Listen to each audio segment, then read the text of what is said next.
Kind of tell me, how has the campaign been going? The campaign has been great. It's been really busy since June. Since we were certified in July, I've been on the ground still campaigning, really thanking everyone for their support, traveling, engaging in a lot of events. It was the summertime, so we had a lot of back to school events and block parties and family days, which was really great to connect with a lot of the residents and tenant leaders. Still going to churches on Sundays because my faith is my foundation, and really making sure that residents saw us after the election. People were very excited at the results, and I'm really grateful for that.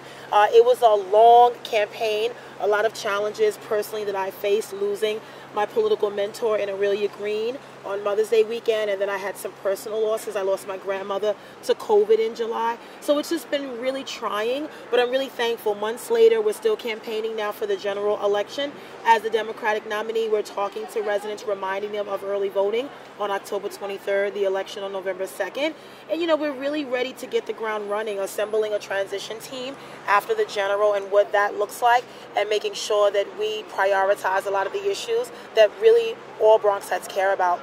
What have you, as you're out on the campaign, you're talking to people, what are some of the issues that you've been hearing about and your ideas to fix those issues? I've heard about everything. There's not one issue that someone has not approached me about. So obviously the number one issue is public safety. I think residents are feeling the increase of crime happening across the city, but particularly in the Bronx. They've seen more shootings, they've seen more acts of violence, more domestic violence. Obviously those numbers are increasing. We've had a series of acts of violence in schools. So people are very concerned about that. People are coming to me about the vaccine mandate. Predominantly city workers as well as workers in the private sector that were fearful of losing their job if they didn't get the vaccine. People were talking to me about health care and accessing quality health, and as well as options for healthy food. They talked about food insecurity. A lot of people talked about stabilizing housing, the eviction moratorium, and continuing that so that people don't lose their homes and their stability and end up in shelters. And I think generally people are talking about jobs. How do we get Bronxites back to work? How do we restore the hope that so many Bronxites have lost during this pandemic? The trauma that many of us have endured by personally being affected by COVID, returning our students to school, being worried about them in their classrooms, about their safety, and then coming home. A lot of people are returning to work in a setting that we have not experienced for almost a year and a half, right? This is a different time for us. It's a different environment, and we are trying to get back to whatever normal means in a post-pandemic world. So you mentioned a lot of the issues that you've been hearing about. What are some of the solutions? You talk about crime.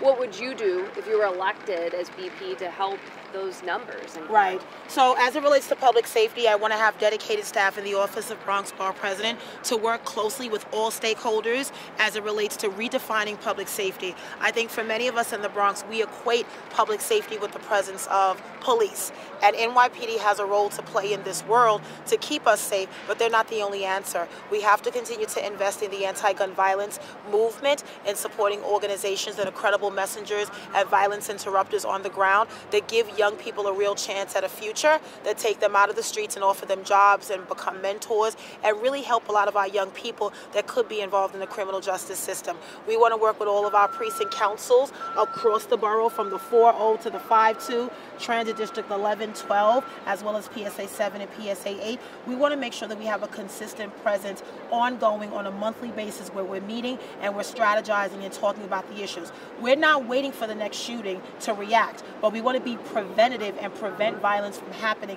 in the first place. As it relates to workforce development and jobs, we want to get people back to work. So we know that the Bronx is evolving. There's a lot of construction happening, a lot of major capital projects that the borough president started, like the Universal Hip Hop Museum, the renovation of Orchard Beach. Excited about the 4 Metro North stations in the East Bronx. There's a lot of housing we're seeing in the South Bronx, La Central, the old Spofford site in Hunts Point. We're seeing a lot of transformation happening across the Central Bronx, as well as the Harlem River project as well. There's a lot that's happening, so we want to make sure that we work with all of those developers. We want to form a working group of all the labor unions and trades, because we want to make sure we have entrepreneurial opportunities and apprenticeship opportunities. Local hiring and minority and women-owned businesses that have these opportunities on the ground. We want to make sure that we have short-term jobs as well as long-term jobs that really build stability and a pathway to the middle class, prevailing wage jobs and union jobs. We want young people, formerly incarcerated men and women, we want them all to have access, because a lot of these young people, the society has turned away against them. They haven't given them a first chance, let alone a second, third, or fourth chance. So we want to make sure that they tie into these jobs because they have the skill sets we need. Another priority for me is food insecurity. When I see the level of need and hungry Bronxites that go to bed every night without a meal, it breaks my heart. I've been a huge supporter of Health Bucks. In this adopted budget, $25,000 we've given, and we give them out at farmers markets, green markets. I'm advocating for them to be all year round and not just seasonal, but I also want to invest in urban farming and agriculture. I want to invest in green thumbs and community gardens so we can grow our own fruits and vegetables. I want to work with the Hunts Point Food and Produce Market so we can make sure that that food goes to our restaurants but also stays in the Bronx. I want to be able to focus on developing access to affordable quality health care for many of our undocumented and immigrant families that don't have access to a primary care doctor. I want to have more school-based health clinics like I have in my school, District 9, so that students have access to trauma-informed care and healing spaces and medical, dental, and vision services that they rightfully need. I think everyone's been traumatized by the pandemic, and we need these services. We need these critical components of a social worker and a clinician and a guidance counselor, as well as a school nurse in each of our schools. So there's a lot of things we want to do. We want to continue the Not 62 campaign, which has been composed of organizations and healthcare providers and FQHCs, so many organizations that I've actually worked with over these 5 years. And so this is not new. I'm not new to this work because I've been doing it in the city council for 8 years, and now stepping into this new role, we just want to expand further out across the entire Bronx. I want to, talk to you about mandates. You mentioned it earlier. Yes. Where do you stand on, vaccine mandates? It's something a lot of people are talking about, and mask mandates as well. Well, first, let me say that I support face mask mandates. I think it's important, even as we continue to deal with COVID-19, that we still are doing everything we can to stay safe and keep ourselves safe as well as our families. I was one of those elected officials that did speak up and go on record in asking the mayor and school's chancellor to have a remote option for many parents, because I think that parents should have that choice. And if they are able to keep their children home for homeschooling or remote learning, they should be able to do that. But I realize a lot of my working parents that had to return to work, they need to put their children in school for in-person learning. And for that reason, we have to make sure that our schools are safe. We have purifiers, we have humidifiers, we have all the things we need to keep the ventilation. The HVAC systems are upgraded because a lot of our school buildings are old. As it relates to the mandate for city workers, particularly for DOE, school safety, as well as healthcare providers and healthcare staff, I support that. As someone who lost a relative due to the pandemic because she was not vaccinated, it's deeply personal for me. And I understand the religious exemption. I understand and very sympathetic to what has happened in communities of color years ago, particularly in African American communities. And as an African American, I'm very sympathetic to that. But I also know that there are studies and there's proven science that I believe and trust that tells me that the vaccine is good.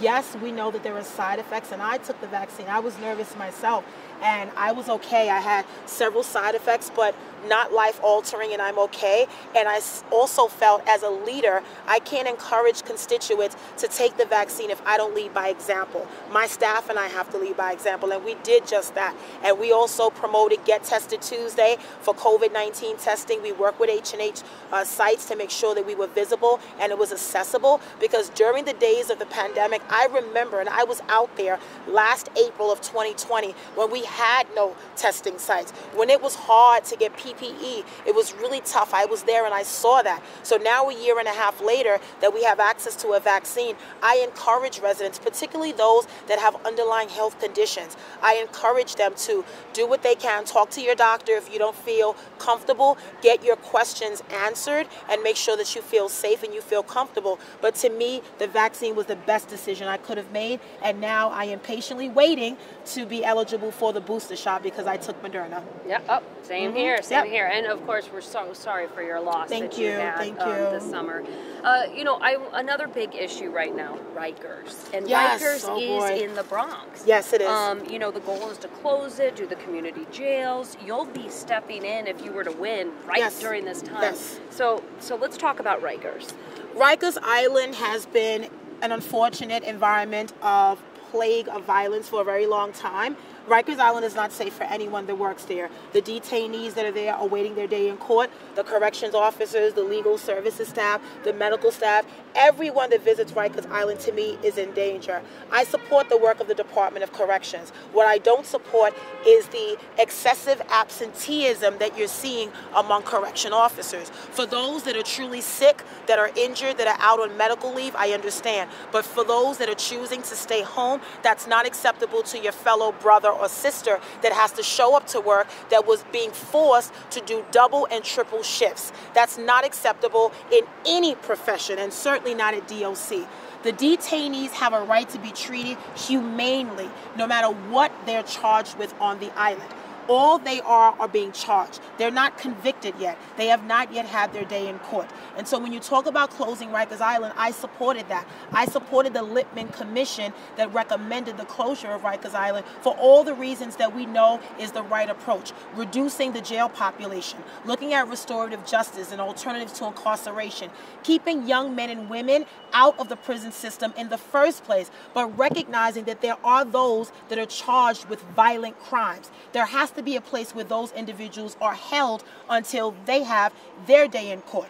I stand with mothers and fathers who have lost their children to gun violence. How do I assure those parents that the individual responsible for taking their child's life in a vicious way are going to be held accountable? So for that reason, that's why I do support the borough-based jail concept, but it cannot be a repeat of Rikers Island. We cannot do that in 4 boroughs except Staten Island. That's not acceptable to me. That's why people are worried. They think we're taking Rikers out of East Elmhurst and we're putting it in 4 neighborhoods in 4 boroughs. That's not what we want to do. If we do this right, working with Beyond Rosie's campaign, all the different organizations that have been advocates, legal services, legal aid, Bronx Defenders, working with the NYPD, DOC, the district attorneys, everyone has a role to play. Those who are impacted, those who have been in the Rikers system, those who have been in the criminal justice system have a voice. Those that were exonerated, wrongly accused, everyone has a voice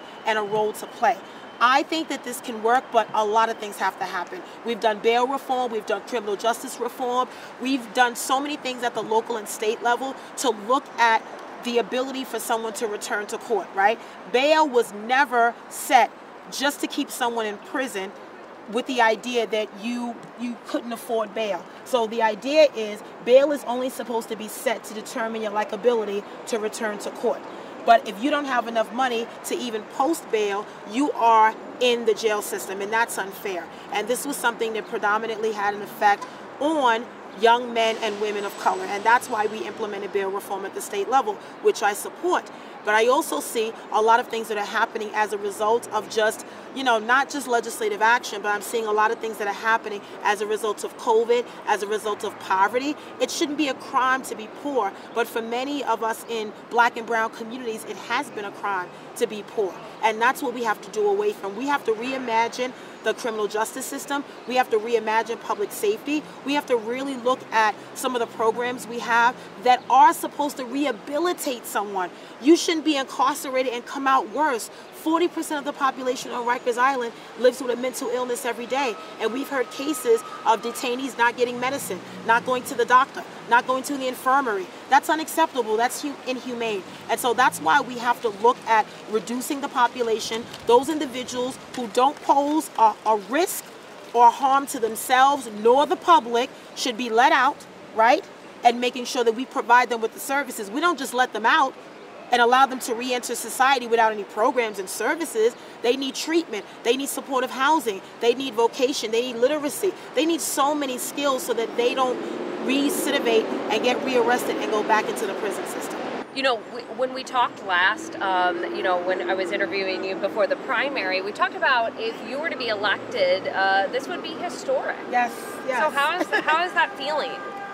It's overwhelming with emotion, with gratitude, with humbleness, with a true belief that this is the season and this is the time to change the shape and the look of government, to make sure that government is always reflective of the people it serves. But I also think about the pioneers and the trailblazers that have come before me. I think about the Honorable Aurelia Green and Shirley Chisholm and so many that fought the good fight, that stayed the course, that remained faithful, that really tried to not only shatter the glass ceiling, but to make a difference in their community. It is their shoulders that I stand on, and as I look to this victory, it reminds me that it's my season and it's my time.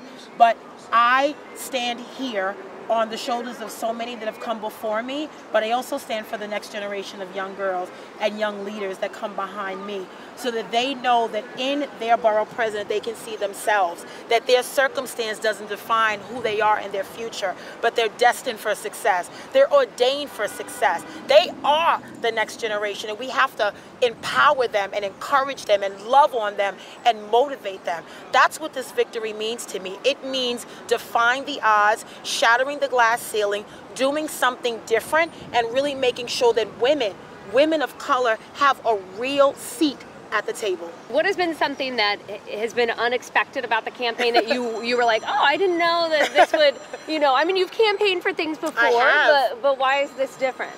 I've campaigned quite a bit for my local seats, but I've also helped so many other elected officials as they run for office. First, I never realized the Bronx was so big. I never realized we had all these incredibly diverse neighborhoods full of hardworking Bronxites raising their families, going to work every day, that care about their children and their neighbors, and real communities, a real village. And I've traveled parts of the East Bronx that I didn't know about. I've traveled in other parts of the South Bronx, and it's just been really amazing. And then also, as I said before, just hearing about all the different issues and seeing a lot of common issues that people care about, like public safety and safe streets and good schools and, you know, safe neighborhoods and making sure we have jobs for our residents and young people and safe spaces, but also a lot of the issues that are very saturated in certain areas. So if you are going to certain parts of the Bronx where, you know, certain communities have been saturated with social services and shelters, and they're just looking for change, they're looking for growth, they're looking for different opportunities, they're looking for more neighborhood partners that can bring stability and economic prosperity to those neighborhoods, and that's been really encouraging. This campaign has taught me a lot, that you take nothing for granted, that every day is truly precious. And remember, we were campaigning in the middle of a pandemic when a lot of people didn't want to open their doors. It wasn't safe. We had masks on. I had gloves on. I mean, some people didn't want to open the door because they didn't recognize me. And it was a challenge. And I think we had to find creative ways. So we increased capacity with social media, with digital. We did YouTube videos because we knew that many people were in their homes. And so everybody's watching TV. You're on the internet when you're at home. And we found that a lot of people did hear about our work and our campaign. They got a robocall. Someone saw me somewhere. I was at, whether it was a festival, I was at a church event, I was at a block party, and they saw me. And so that's been really encouraging. And now as I look to the future, I'm going to take that same energy, that same work ethic that I've always had in my time as the assembly member and the council member, and all of the lessons and teachings that I learned from my mentor and my mother, Aurelia Green, and I'm going to apply all of that in the work I do. I know that a lot of people are looking forward to this new chapter and this new season because there is a new wave of leadership coming into the New York City Council. 29 women. Out of the 9 members from the Bronx, 5 are women, women of color. It's exciting, and I think it's our time, and women are going to show you what we're all about. And at the end of the day, this is about advancing the issues and priorities that we all care about, regardless of what we look like, regardless of who we love, but we come together as a village, as a borough, to say We deserve better. We want better. We demand more of ourselves, but we also demand more of our elected officials. So to me, this is an assignment, right? This is not a job. It's not a 9 to 5. It's never been. But this is a season and a chapter of new leadership that I'm going to step into and really create my own footprints. A lot of the great work that Ruben Diaz Jr. has done, him and his team, I'm so grateful for them.